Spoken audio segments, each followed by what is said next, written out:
भाई लोग इंतजार के घड़ी खत्म हो गई तो तोलन के बता दें खेसारी लाल यादव को नया गाना आ गई बा और गाना बहुत ही शानदार है।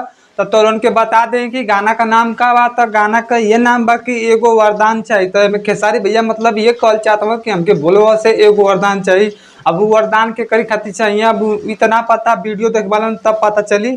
तो वीडियो की लास्ट तक बनल यालन बस हम इतना तोलन से रिक्वेस्ट करत थी। तो आवा वीडियो मतलब स्टार्ट करल जा। चलो भाई। तो भाई लोग वीडियो स्टार्ट करे से पहले तोलन के बता दी कि गाना का जो मेन पॉइंट है वो बाद में बताइए। पहले तोलन के गाना का स्टोरी हम बताए थी। मतलब कि गाना में पहले का होत बा, मतलब केकरी खातिर गाना गावल भइला, केकरी खातिर ना गावल खेसारी भैया मतलब केकरी खातिर गाना गईले वहाँ आ केकरी खातिर वरदान मांगले वहाँ। तो गाना का पहले स्टोरी तोलन जाला लगो ई तोलन खातिर ठीक रही। अबे साले गाना में ना खेसारी भैया के संगे बहुत घटना घटल यार। मतलब कि उनका जो गर्लफ्रेंड एगो है तो उनकर मतलब वो जात रहनी मतलब बोलो मतलब कि बाबा धाम में जात रहनी मतलब पूजा करे। तो रास्ता में का होला कि मतलब उनकर एक्सीडेंट हो जाला। क्या?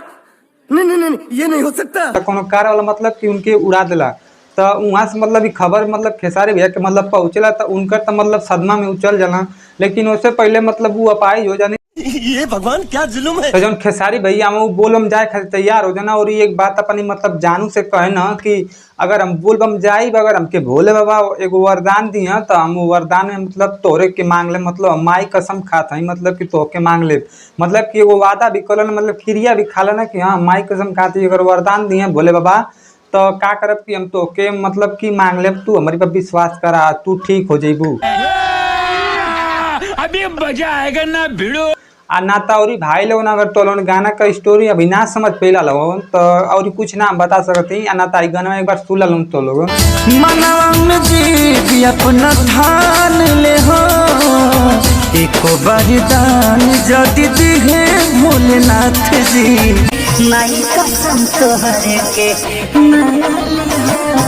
तो भाई लोग समझ गिला लोगों ने जौन गाना बा दूगो प्रेमी और प्रेमिका गाना हवा। तो मतलब वे भक्ति भाव से मतलब जौन भइल बा ओके मतलब ठीक ठाक कर खातिर मतलब भोले बाबा से विनती होती है कि हमके एगो प्रार्थना मतलब वरदान दे दिया। और हम वरदान में मतलब ये मांग ले कि हमारे जौन गर्लफ्रेंड है मतलब कि ठीक हो जाए मतलब सही हो जाए। तो ये बात में दर्शावल गला।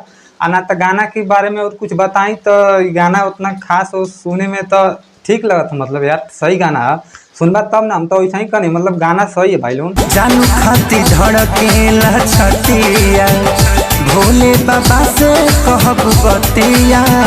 आ जौनी चैनल से गाना आयल है सारे हम भोजपुरी चैनल से आयल मतलब बहुत बढ़िया चैनल से आयल है। काहे से कि व्यूज पे बहुत ज्यादा आई तो चैनल भी बहुत बढ़िया रहता। व्यूज भी कुछ ज्यादा मतलब हिट के हो सकता है। आना तो गाना के लिखले है वो बबुआ विकास हम। और तो उनके बता दी कि म्यूजिक दे दिले है वो कृष्णा बेदर्ती म्यूजिक दिले हम। तो उनकर म्यूजिक बहुत ही शानदार होला। मतलब लिखे म्यूजिक तो ठीक ही ठाक रहला ना तो विश्वास ना तो म्यूजिक क्या सुन ले